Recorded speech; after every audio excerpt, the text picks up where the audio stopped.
Student, நம்முடைய இந்த past paper சீரீஸ்ல இன்னைக்கு 2025ஆம் ஆண்டு 5வது MCQ, அதாவது முதலூர் மென்சாவினுடைய தொழில்கள் பத்தி கேட்டுக்கிறாங்க. சரி, முதலூர் மென்சாவினுடைய கட்டமைப்பு பற்றின ஒரு கேள்வி ஏற்கனவே பெரிய கேள்வி ஒன்று வந்திருக்கிறது. இந்த முறை தொழில்கள் மட்டும் கேட்டுக்கிறாங்க. அதிலும் குறிப்பாக முதலூர் மென்சாவு புரதங்களினுடைய தொழில்கள் பற்றி தான் கேட்கப்பட்டிருக்கிறது. சரி, முதல்ல ஒரு விஷயம் நான் சொல்லிக்கொள்ளணும் இந்த ஸ்டூடெண்ட்ஸ் என்னன்னா, நான் ஜஸ்ட் எக்ஸ்பிளைன் பண்றதுக்கு இலகுவான மாதிரி இப்படி எழுதி வச்சிருக்கிறேன். நீங்க எக்ஸாமுக்கு இந்த மாதிரி எழுத போகக்கூடாது. உங்களுக்கு தரப்பட்டிருக்கிற நோட்ஸ் அல்லது அந்த ரிசோர்ஸ்ல இருக்கிற இந்த மெத்தட்ல அந்த சொற்களை மாத்தாமல் நீங்க முடிஞ்ச வரைக்கும் எழுதி ட்ரை பண்ணணும். இது விளங்கப்படுத்துறதுக்கு ஈஸியாக நான் இப்படி எழுதியிருக்கிறேன். நீங்க இந்த மாதிரி எக்ஸாம்ல எழுத போகக்கூடாது. நல்லது. சரி, இதுல முதலாவது தொழிலாக சொல்லப்பட்டிருக்கிறது. இதை கொஞ்சம் பார்ப்போம். முதலாவது தொழில் இந்த உயிருள்ள கலங்களினுடைய குழிய உருவை சூழ்ந்து காணப்பட்டு. சரி, ஒரு விஷயம், உயிருள்ள கலங்களில் உண்மைதான் உயிரற்ற கலங்கள், உதாரணமாக கால்கலன் கூறுகள், குலற்போலிகள் போன்ற இந்த உயிரற்ற கூறுகளில் முதலூர் மென்சாவு காணப்பட போவது கிடையாது. ஆகவே உயிருள்ள கலங்களினுடைய குழிய உருவை சூழ்ந்து காணப்பட்டு ஒரு பௌதிக எல்லையாக தொழிற்பட்டு கலத்தக கூறுகளை கலப்புறமான சூழலில் இருந்து வேறு பிரிக்கிறது. ரைட், நாங்க இப்படி வச்சுக்கொள்வோம், இது ஒரு களமாக நினைச்சுக்கொள்வோம். இது ஒரு களம். ரைட்டா, இந்த களத்துல இங்க இருக்கிறது இவர் கலத்தக கூறு, களத்துக்கு உட்பகுதி, களத்தினுடைய உட்பகுதி கலத்தக கூறுகளை இங்க இருக்கிறது கலப்புறம்பான சூழல் அப்படின்னு சொல்லுவோம். அதாவது முதலூர் மென்சாவுக்கு வெளியில இருக்கிறது எல்லாமே கலப்புறம்பான சூழலாக நாம கருதுவோம். அதாவது முதலூர் மென்சா ஒரு களத்தினுடைய ஒரு பிசிக்கல் பவுண்டரி, களத்தினுடைய ஒரு பிசிக்கல் பவுண்டரி, அதாவது பௌதீக ரீதியான எல்லை. உதாரணமாக களச்சுவர் இருக்கிறது. களச்சுவர் ஒரு கலப்புறம்பான கட்டமைப்பு. களச்சுவர் ஒரு கலப்புறம்பான கட்டமைப்பு. சவுக்கு முலை, ரெண்டு பிரச்சனை இருக்குது. சவுக்கு முலையில புரோகரியோட்டிக் சவுக்கு முலை எங்களுக்கு ஞாபகம் இருக்கும். புரோகரியோட்டிக் சவுக்கு முலை என்பது சவுக்கு முலையினுடைய புரோகரியோட்டிக் சவுக்கு முலை என்பது கலப்புறம்பான கட்டமைப்பு. ஏன்? அது முதலூர் மென்சாவால் எல்லைப்படுத்தப்படாத ஒரு கட்டமைப்பு என்றதால கலப்புறம்பான கட்டமைப்பு. சரி, அதே நேரம் யூக்கரியோட்டிக் சவுக்கு முலை அது ஒரு கலத்தக கட்டமைப்பு. யூக்கரியோட்டிக் சவுக்கு முலை ஒரு கலத்தக கட்டமைப்பு என்றால் முதலூர் மென்சாவினால எல்லைப்படுத்தப்பட்டிருக்கிறதால. ஆகவே என்னை கேட்டா ரெண்டுமே ஒரு பாயிண்ட் தான். முதலூர் மென்சாவால சூழப்பட்டிருத்தல் அல்லது கலத்தக கட்டமைப்பு இந்த மாதிரி, அல்லது முதலூர் மென்சாவால சூழப்படாத கலப்புறம்பான கட்டமைப்பு இந்த மாதிரி. ஆகவே முதலாவது இங்க சொல்ல வாரம் உயிருள்ள கலங்களினுடைய குழிய உருவை சூழ்ந்து கலத்தக கூறுகளை கலப்புறமான சூழலில் இருந்து பௌதிக ரீதியாக வேறு பிரிக்கிறது. இது விளங்கியிருக்கும் நினைக்கிறேன். அடுத்த பாயிண்ட், தேர்ந்து ஊடு புக விடுகின்ற மென்சவ்வு. இந்த சொல் எங்களுக்கு ஒன்றும் புதிதல்ல, ஏற்கனவே நல்ல பரிச்சயமான சொல்.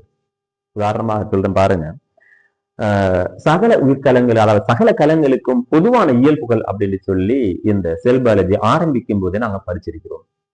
சகல கலங்களும் ஒரு தேர்வுக்குரிய தடையாகிய முதலூர் மென்சவ்வால எல்லைப்படுத்தப்பட்டுள்ளன. அந்த மாதிரி அங்கிகளுடைய பிழைத்தலுக்கு, ஒரு அங்கி பிழைக்கணுமாக இருந்தால் என்னென்ன பதார்த்தம் அந்த அங்கிக்கு தேவை அப்படின்றத தீர்மானிச்சு கலங்களுக்குள்ள இந்த பதார்த்தங்களை அனுமதிக்கிறதுக்கு ஏற்ற மாதிரி இந்த முதலூர் மென்சாவுல காணப்படுகின்ற இந்த தேர்ந்து புகவிடுகின்ற தன்மை உதவுகின்றது. இந்த முதலூர் மென்சாவு தான் தேர்ந்து புகவிடும் இந்த கலங்களுக்கு உள்ளுக்கு என்னென்ன பதார்த்தங்கள் தேவை, இந்த அங்கினுடைய பிழைத்தலுக்கு என்னென்ன பதார்த்தங்கள் தேவை அப்படின்னு. சரி, அப்ப இதுவும் விளங்கியிருக்கும் அப்படின்னு நினைக்கிறேன்.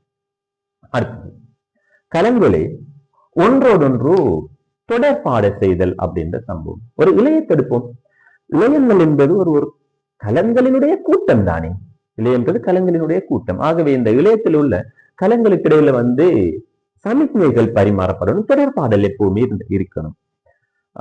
நாங்க சொல்லுவோம், இந்த முதலூர் மென்சாவினுடைய கட்டமைப்பு படிக்கிற நேரத்துல புரதங்களில குறுகிய கிளைத்த கார்போஹைட்ரேட் சங்கிலிகள் உணர்கொம்பு மாதிரி காணப்பட்டு கிளைகோ புரதங்கள் ஆக்கப்பட்டிருக்கிறது. இந்த கதையெல்லாம் இந்த கிளைகோ புரதங்களினுடைய சாப்பாடோட கலங்களுக்கு இடையில தொடர்பாடல் நிகழ்கின்றது. சரி, அது மட்டும் இல்ல, இந்த கல அடையாளம் காணல் இந்த சம்பவத்தை கீழே எங்களோட உடலுக்கு சம்மந்தம் இல்லாத ஒரு ஒரு ஒரு ஒரு ஒரு அந்நிய கலம் ஒன்று உடலுக்குள்ள வந்ததாக கொள்வோம். ஒரு பாக்டீரியா, தீங்கு தார பாக்டீரியா ஒன்று உடலுக்குள்ள வந்ததாக கருதுவோம். எங்களுடைய நிற்புடன தொகுதி எவ்வாறு இது ஒரு அந்நிய பதார்த்தம் அப்படின்னு இனம் கண்டு கொள்றது? அந்த பாக்டீரியா கலங்களினுடைய கலமென்சவில் அல்லது அந்நிய கலங்களினுடைய கலமென்சவில் காணப்படுகின்ற இந்த புரதங்களை கொண்டு, இந்த புரதங்களினுடைய அந்த ஒழுங்கமைப்பு கலங்களுக்கு கலம் தனித்துவமானவை. அதாவது ஒரு கலத்தினுடைய பிங்கர் பிரிண்ட் மாதிரி இந்த மேல காணப்படுகின்ற முதலுறு மென்சவில் காணப்படுகின்ற புரதங்கள். ஆகவே கலங்களை அடையாளம் காணல், கலங்களை ஒன்றோடொன்று தொடர்பாடு செய்தல், இந்த மாதிரி. நல்லது, இதுவும் விளங்கியிருக்கும் நினைக்கிறேன். அடுத்தது வாங்கி மூலக்கூறுகளாக தொழிற்படுதல். இங்க வாங்கி மூலக்கூறுகளாக இங்க சொல்ல வரது ஓமோன்கள் அல்லது நரம்பு ஊடு கடத்திகள். நாம் ஏற்கனவே கச்சிருக்கிறோம் அசட்டைல் கோலின் மாதிரி நரம்பு ஊடு கடத்திகள், நிற்புடன புரதங்கள்.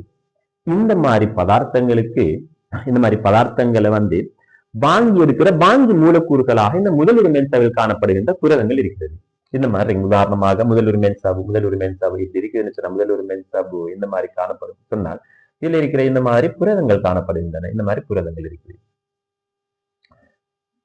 இந்த புரதங்கள் நம்ம ஏற்கனவே கலைச்சிருப்போம். நரம்பு இணைப்பினூடாக அந்த பதார்த்தங்கள், அதாவது நரம்பு இணைப்பு படிக்கிற நேரத்துல இந்த மாதிரி எல்லாம் கலைச்சிருப்போம். இந்த முதலுறு மென்சாவில காணப்படுகின்ற ஒரு சில புரதங்கள் இருக்கிறது. இந்த புரதங்கள் தனித்துவமான உயிர் ரசாயன பொருட்களை வாங்குறதுக்கு ஏற்ற மாதிரி வாங்கி மூலக்கூறுகளாக வெளிப்படும். ஒரு ஓமோன் அகல் சுரக்கும் சுரப்பியிலிருந்து குருதி அருவியினுள் சுரக்கப்பட்டு உடல் முழுவதும் சுற்றி ஒட்டப்படும். இருந்தாலும் இலக்கு அங்கத்தை சென்றடைந்து இலக்கு அங்கத்தில் உள்ள கலங்களை மட்டும்தான் இந்த ஓமோன்கள் தூண்டும். அதாவது இலக்கு அங்கங்களில் உள்ள கலங்களால மட்டும்தான் இந்த ஓமோன்கள் வாங்கப்படுகின்றது, ஓமோன் மூலக்கூறுகள் வாங்கப்படுகின்றன. இது எப்படி?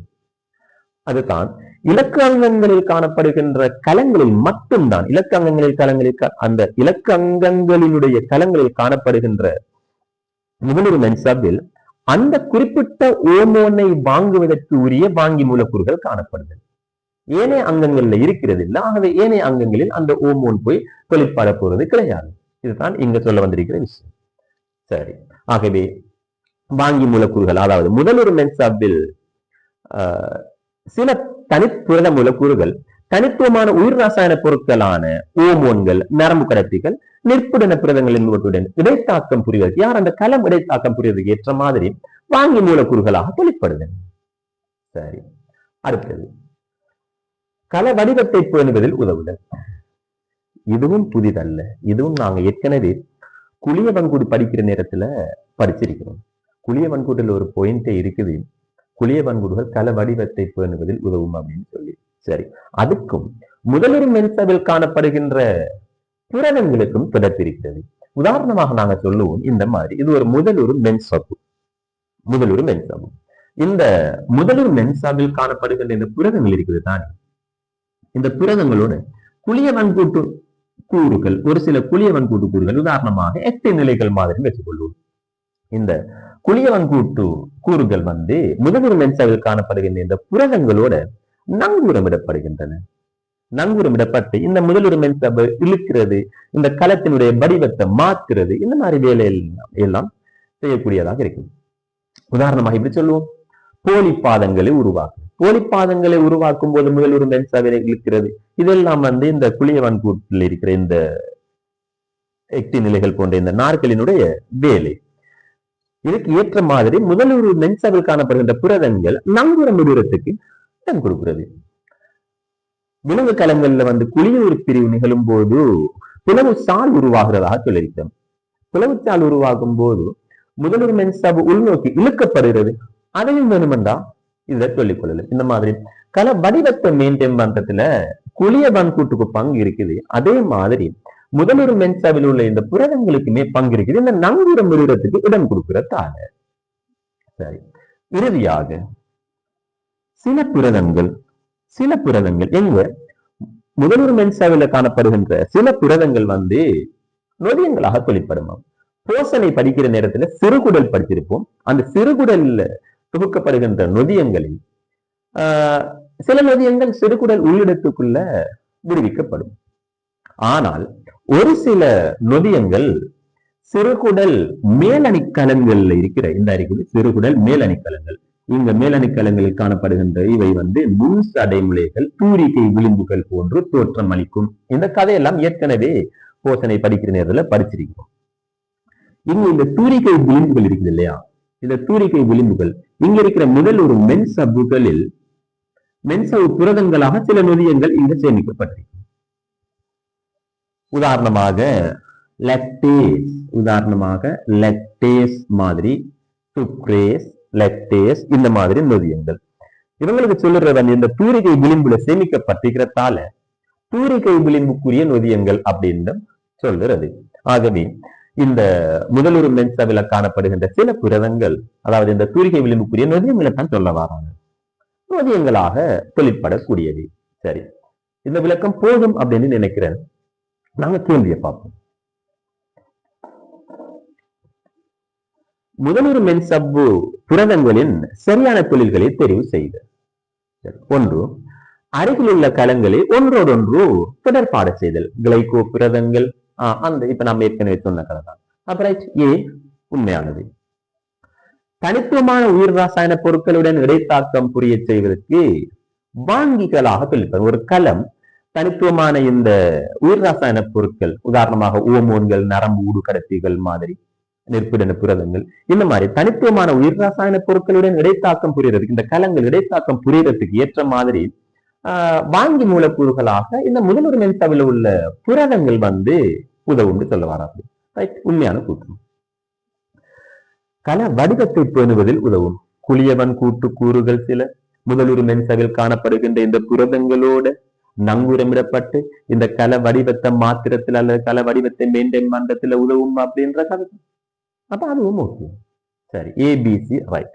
டி, முதலுறு மென்சவினுடைய பாய்மத்தன்மையை பேணுதல். பாய்மத்தன்மையை பேணுதல் அப்படின்றது லிப்பிடுகளுக்குரிய தொழில். உதாரணமாக போஸ்போலிபிட் இருக்கிறது, கொலஸ்ட்ரால் இருக்கிறது, இவங்க மாதிரி. ஆகவே டி வரப்போறது கிடையாது.